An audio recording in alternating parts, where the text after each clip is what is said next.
Saludos, en esta ocasión continuaremos abordando el fascinante mundo de bodegas o almacenamiento. En esta ocasión vamos a hacer cálculos de cómo determinar y organizar nuestras áreas de embarque y recepción. Para ello, tenemos que partir cómo determinar la posición de las áreas de recepción y envío. Para ello, la pregunta es cómo va a estar mi bodega, si va a estar centralizada o si va a estar descentralizada. En esta ocasión, una bodega centralizada es aquella en la cual los mismos muelles de embarque son los mismos que se ocupan para despacho. En cambio, los descentralizados son aquellos donde tanto para recepción como para despacho son muelles totalmente diferentes, con gente diferente, con equipos diferentes. Eso depende del volumen de operaciones y de qué tanto se envía también va. Solamente para ver las ventajas de una bodega centralizada se da más que todo para plantas pequeñas, en las cuales el volumen no es tan grande. Se puede diferenciar los horarios tanto para carga y descarga. Por ejemplo, recibimos lunes, miércoles y viernes y despachamos martes y jueves, por decir un ejemplo. O recibimos en la mañana y despachamos en la tarde, noche. Entonces, y se ocupa la misma bodega, el mismo muelle, con el mismo personal. También eso me ayuda a disminuir costos de supervisión y de personal, porque el mismo personal es el que se encarga de ambas funciones. En cambio, en la descentralizada se da más que todo para filosofía justo a tiempo, es decir, que las entregas y recolección es en el punto de uso. Recordemos que este tipo de metodología justo a tiempo, ¿cómo se llama? Yo recibo la materia prima justo antes de empezar la producción, entonces es necesario que tenga espacio para recibirlas.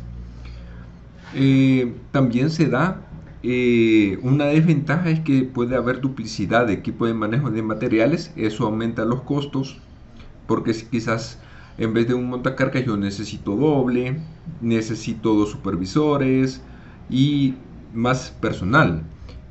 Pero esto me sirve cuando tanto los volúmenes de recepción de materia prima como de embarco, como de despacho de producto terminado son súper grandes. Eso se da más que todo en multinacionales, donde las producciones son prácticamente 24/7 y que se despacha todos los días por ejemplo, a destinos internacionales o nacionales. Entonces, como les dije, depende del volumen de operación que se da en una bodega. Okay. Bueno, aquí más que todo ya había dicho las ventajas y desventajas entre centralizar o no centralizar. Aquí hay que tener cuidado. La mayor desventaja de la centralización es que se puede dar una congestión en el flujo de materiales, o puede haber como una confusión más que todo, porque recordemos que el mismo muelle donde se recibe, se despacha, si no está bien organizada la bodega, se puede dar confusión. Entonces, por ejemplo, una pallet no se sabe si se va a despachar o se va a enviar, más que todo si no se tiene, por ejemplo, códigos de barras o información en cada pallet. Entonces, y eso ocasiona que se puede dar mayor probabilidad de lesión de daños en los productos. Entonces, y se necesita mayor control y estandarización. Entonces, eso es como las desventajas de la descentralización. Pero la mayor ventaja es los costos. Okay. Tanto de personal, equipo. Okay. Veamos cómo una vez que yo ya decidí si la voy a centralizar o la voy a descentralizar, entonces, por ejemplo, en la primera figura a la izquierda es una bodega descentralizada. Entonces tenemos en el lado izquierdo recepción y en el lado derecho embarque o despacho, como quieran llamarle. Okay. Entonces, aquí en este espacio es que yo voy a colocar los productos y se envían. Claro, esto también depende de cómo son los flujos de las operaciones de la empresa. Okay. Por ejemplo, si aquí haya una puerta que va a operación, etcétera, eso hay que tomarlo en cuenta. Entonces, pero lo mayor es que sea cíclico. ¿Okay? También eso hay que tener en cuenta, por ejemplo, si los pasillos para los montacargas que tienen que tener 12 o 13 pulgadas, perdón, pies de ancho, cómo va a ser si los pasillos son de doble sentido o de un sentido, eso también hay que tomarlo en cuenta. ¿Okay? Por ejemplo, en la figura de abajo, en la que está en medio, es para una bodega centralizada, porque están juntos recepción y embarque. ¿Okay? Entonces, cabal, como eso depende del flujo de operaciones. ¿Okay? Y ahí podemos ver otro tipo de distribuciones posibles. Por ejemplo, que estén siempre en el mismo lado o que estén en diagonales diferentes. Y esta es como la más común que se da. En un lado, en el norte, se da la recepción y en el sur se da el embarque o despacho. Entonces, así es mucho más fácil organizar tu, tus pallets dependiendo de los SKUs que tú tengas. Okay. El segundo paso es determinar el que se va a recibir y a embarcar. Okay. Para ello, nosotros trabajamos una hoja de embarque. Esa es la famosa, en las cuales tenemos que describir las cargas unitarias y cómo la vamos a recibir. Por ejemplo, rieles de aluminio se reciben en paquetes.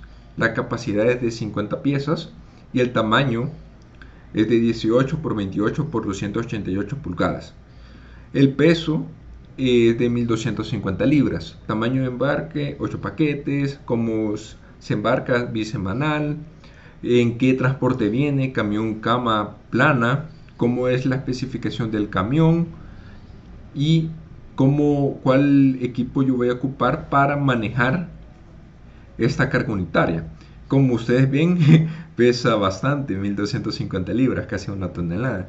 Entonces, más de una tonelada. Entonces, yo necesito un montacarga para eso. Entonces, a través de esta hoja, yo determino cuál es el equipo de manejo material más idóneo para manejar correctamente ese tipo de cargas unitarias. Y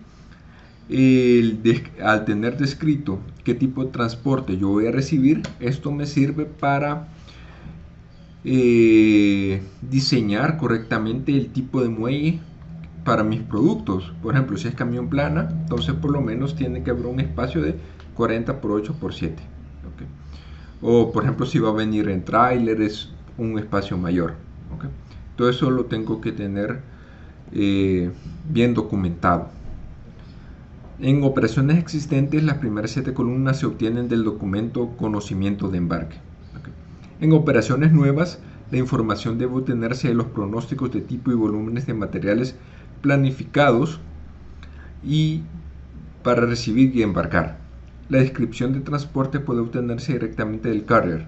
Ahí te dice inclusive cuál es el transporte, las placas, el quien va a conducir, el conductor, todo eso. ¿Okay? Veamos cuáles son las dimensiones de cada uno de los posibles camiones en los cuales viene mi materia prima o el transporte que yo voy a ocupar para despachar.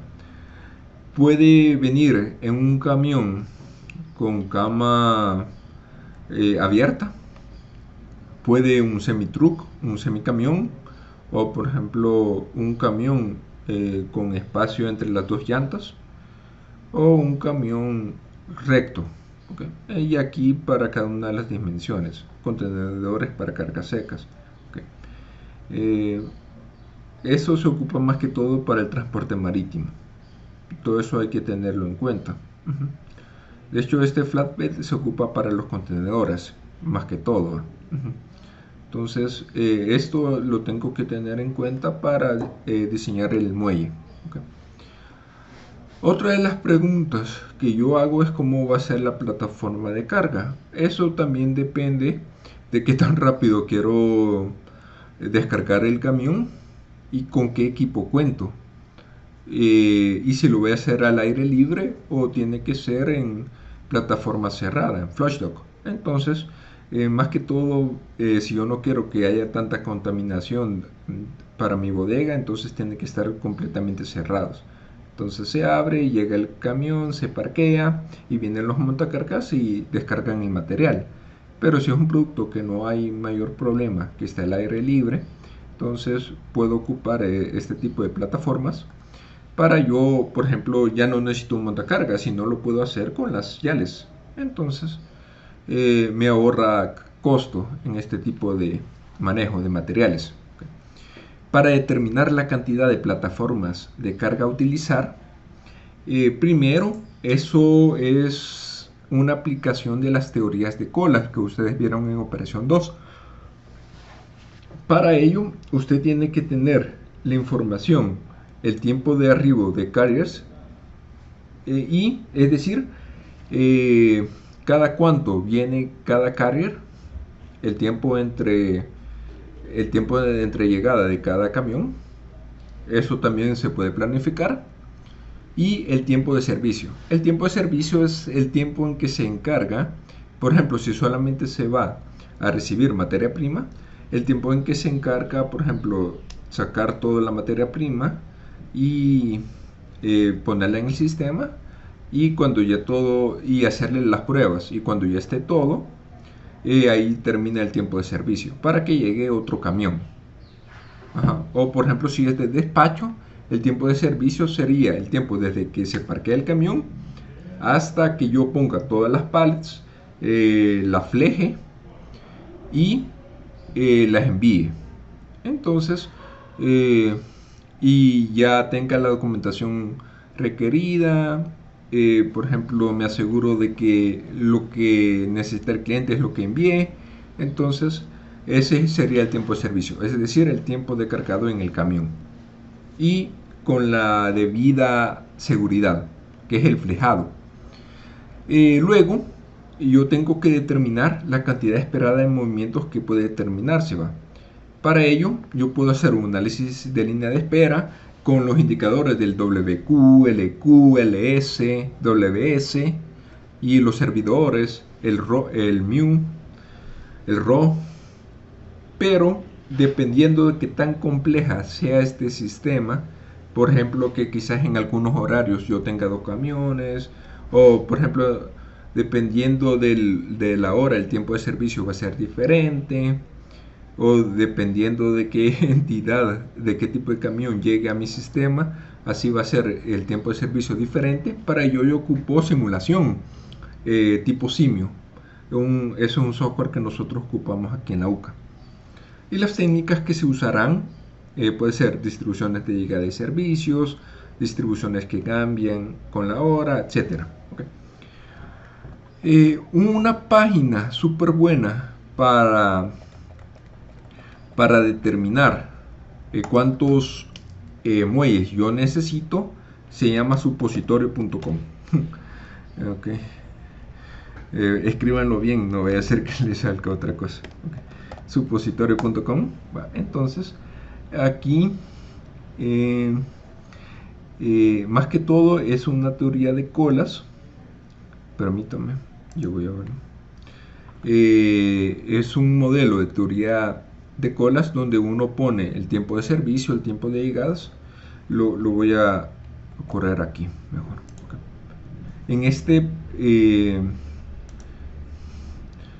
En este proyecto cabal se ejemplifica bien ocupando esa página web cómo se determinó el tipo de muelles. Okay. Para ello nos vamos aquí en diseño, hoja de cálculos de requerimiento. Permítame.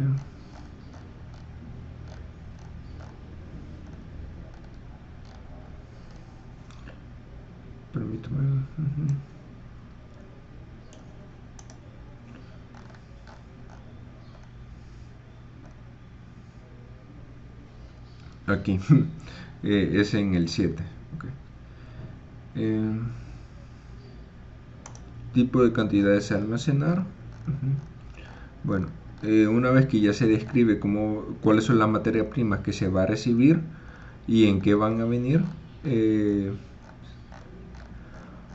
se ocupa aquí en este apartado, en el diseño de muelles. Okay. Para ello ocupamos el siguiente software, que es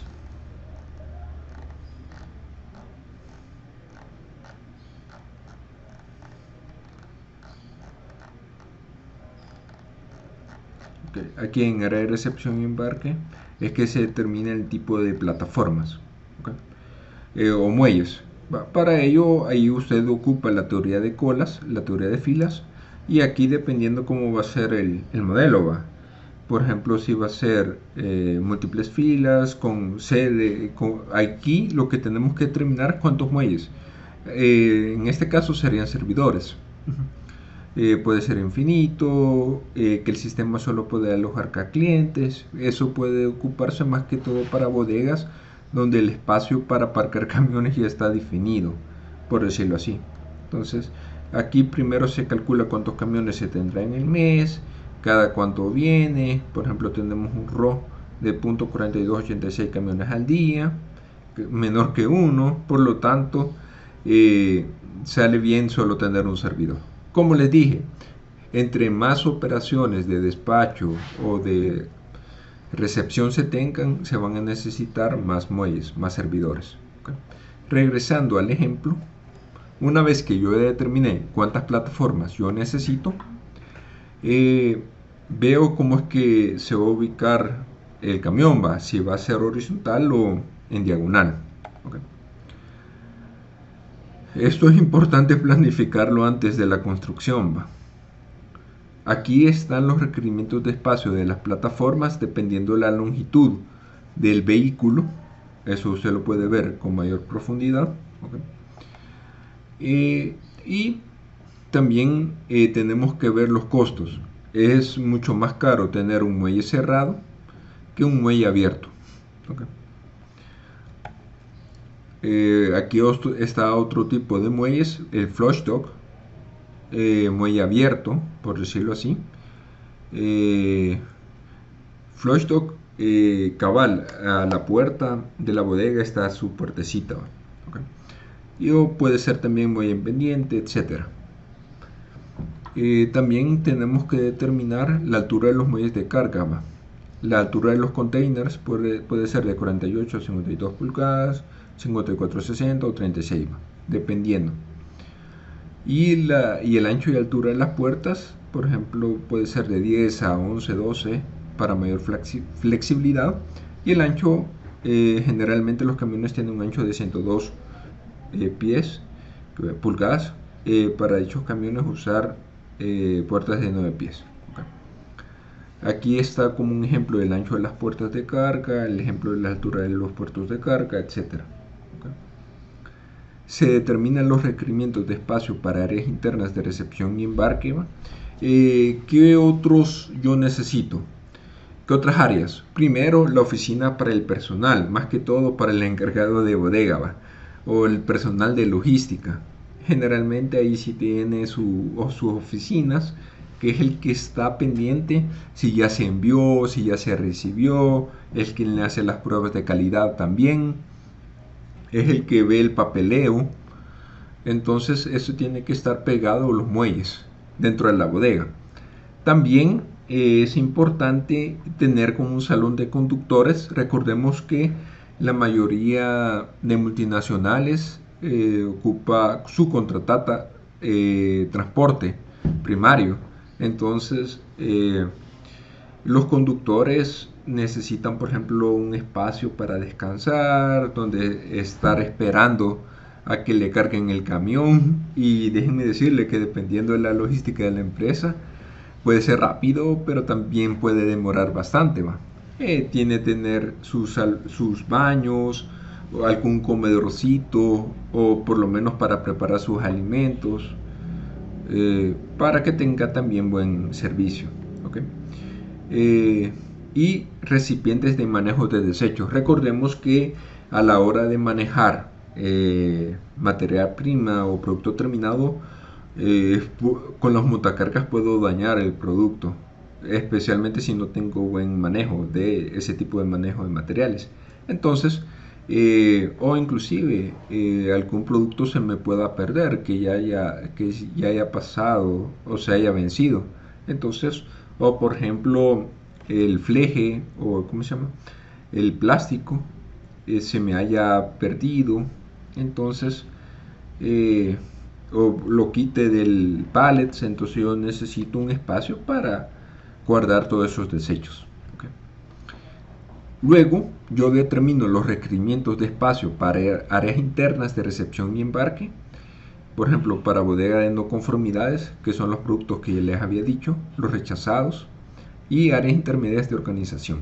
Los espacios intermedios deben tener espacio suficiente por lo menos para un transporte completo en cada plataforma. ¿Okay? Y se debe considerar espacio en los pasillos para la circulación de equipo según las siguientes recomendaciones. ¿Okay? Este es el equipo que yo ocupo y dependiendo, así debe ser la anchura mínima de los pasillos.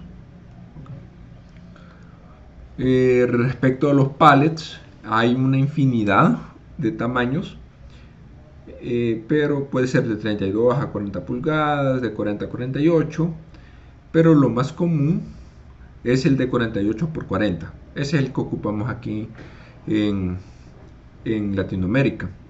Pero también eso depende del tipo de producto que se coloca ahí. Y también dependiendo de lo que se va a poner, así debe ser el material. Por ejemplo, si es madera, es para equipos, bienes duraderos, uso general. Si son palets de madera, es más que todo para sacos a granel, pedidos impresos, cajas. Si es de tablas corrugadas, para productos ligeros de papel, mercancía, exportación. De hecho, ese es el más barato, el palet de tablas corrugadas o el de madera comprimida. O el de pino, que ni se ha secado bien el pino. El plástico se ocupa para automotrices, para alimentos, que es del food, también para, más que todo para exportar a Estados Unidos, se ocupa. El USDI es para productos de drugs, de medicamentos. ¿Okay? Y los metales se ocupan más que todo cuando el equipo, lo que se va a colocar ahí es sumamente pesado. También dependiendo para alimentos se puede colocar ahí si es pesado, o para drugs que pesa bastante, ¿okay? Hasta 100 libras. Entonces si es necesario que soporte bien, si no se me va a arruinar el motocar, el pallets. ¿Okay? Aquí usted puede ver un video de los distintos tamaños de pallets que hay. ¿Okay? Luego se determinan los requerimientos de espacio para áreas internas. Como les dije, depende del equipo que se ocupe. Por ejemplo, si es camión de plataforma, motocargas de pasillo angostos. Como les dije, eso depende del equipo. Otras consideraciones adicionales es más que todo a la entrada de la empresa, si va a ser como en acceso en Y o en acceso en cuenta, es decir, una misma calle en las cuales entran y salen los camiones. También hay que tener en cuenta espacios vacíos, por ejemplo, para más que todo en temporadas, para almacenar los containers en espacios abiertos, para tener espacio de almacenamiento extra, y espacio donde se van a parquear los camiones esperando a que salgan o que lleguen. Entonces eso lo debo tener en cuenta. Luego yo diseño las áreas de carga y descarga y áreas intermedias. Como les dije, que son los pasillos, Por ejemplo, hay que tener pasillos para el manejo de materiales y también pasillos para la gente, va. No va a ser el mismo pasillo, si no va a ser aplastado por el montacarga. Entonces, eso lo tengo que tener en cuenta. ¿Ok? Y por último, otro equipo especial. Más que todo, cómo va a ser las plataformas que yo ocupe para cargar los camiones. Ahí en el capítulo 5 del libro de Tompkins hay mayor información. Cómo va a ser las plataformas depende de la altura del camión. Los amortiguadores de golpe, aunque aquí en El Salvador se colocan las llantas para ahorrar costo. Los selladores de plataformas, con eso son cubiertas flexibles que se extienden desde el rostro de la plataforma para firmar un sello hermético entre esta y el transporte. Okay. Y con eso estaríamos terminando la parte de los muelles de recepción y embarque. En el siguiente video explicaré cómo calcular el espacio de los requerimientos de materia prima. Muchas gracias. Para mayor información le recomiendo leer el capítulo 5 del libro de Tompkins de diseño de instalaciones, perdón, el capítulo 7. Aquí más adelante está todo lo que hemos hablado de recibir, embarque, bueno, la hoja, todos los diagramas los saqué de ahí. ¿Okay? Bueno, muchas gracias.